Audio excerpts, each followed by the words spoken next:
Hello, I'm Joe Walensky, and I am the conference director for the virtual series of Convey UX conferences. And our next one is coming up in August on Tuesday, the 18th. And one of the fun things I get to do is chat with our speakers for a few minutes. And today I'm speaking with Atulya Chaganty. Hello, Atulya, how are you doing today? Hi, Joe. Thanks for having me. Doing great. It's a beautiful sunny day, so can't complain on those kind of days. Well, I'm at my home office in Bellingham, Washington, about 80 miles north of Seattle. Where are you talking to us from? I am talking to you from the heart of Seattle. I'm in Lower Queen Anne, so in my apartment, hanging out. So that's where I'm located. Hi, well, yeah, it's great to have you as part of the program, and I'm well familiar with you from working with you in the past. But for everybody else, why don't you just tell us a little bit about your background and what you like to be involved with? Yeah, sure. So, as you know, I am a designer. I started my career a little bit left of that. I was an English major in college. I studied communications and also pre law, thinking that was kind of the direction I wanted to go in. Decided that wasn't quite for me after I took some design classes and fell in love with it. I got my master's in industrial design from the Rhode Island School of Design, and it was just a love affair from there on. I just loved all aspects of design and was able to really dig in deep and understand what like systems thinking was, how it applied into the world, as well as just the different mediums of design. So from physical products to different types of technologies and systems and how they all kind of follow a similar type of thinking, but maybe a different execution when it comes to the medium. From there, I've worked in a variety of different companies and different places with a lot of different clients and organizations. So have done some nonprofit work, have done some like civil work and government work. And then most recently, we've worked together and had a chance to work for big tech and different finance companies. So spanning the board on experience. So that's kind of what I do professionally. I really love to dig into messy problems and try to find innovative, exciting, unique, different ways to solve them. And I'm a bit of a curiosity nerd when it comes to both work for professional reasons and outside of that as well. So I'm always getting up to something new and adventurous outside of work as well. Well, it's great to have you in the program with all your varied expertise and your topic that you picked. It has this title, "Drunk on Nostalgia: How We Went from Designing the Future to Daydreaming About the Past." So, tell us a little bit about how you came around to that topic and what we could expect to learn from it. Yeah, so I think as a millennial in true millennial fashion, I was feeling the nostalgia, just seeing some of the fashions, the remake or the second part of The Devil Wears Prada coming out, seeing other shows getting a reboot many years later. It just felt like us millennials were coming back into our childhood in a way and re-seeing some of this imagery and these experiences again in a refashioned way. And I feel like a lot of life right now is very complicated, it's stressful, it's hard, and we're kind of seeking out the things that are familiar and feel good and feel normal and comfortable to us again. And it had me thinking really about what aspects of those pieces of nostalgia that we are latching onto. Is it the imagination? Is it just the familiarity? Is it the way that they were designed? Is it just a time period that we're seeking?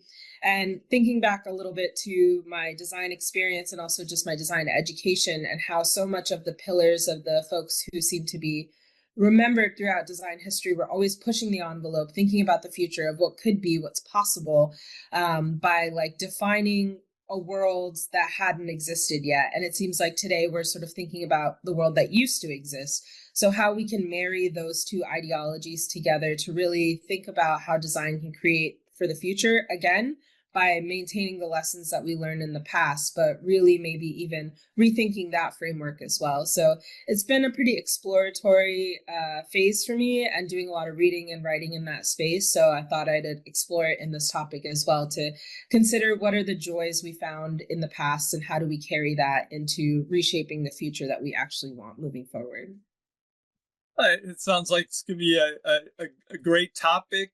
So as you're putting it that together, are there like any particular things going on, in your life or just broader, that you're like excited about, or things that maybe you have more maybe trepidation about, challenges?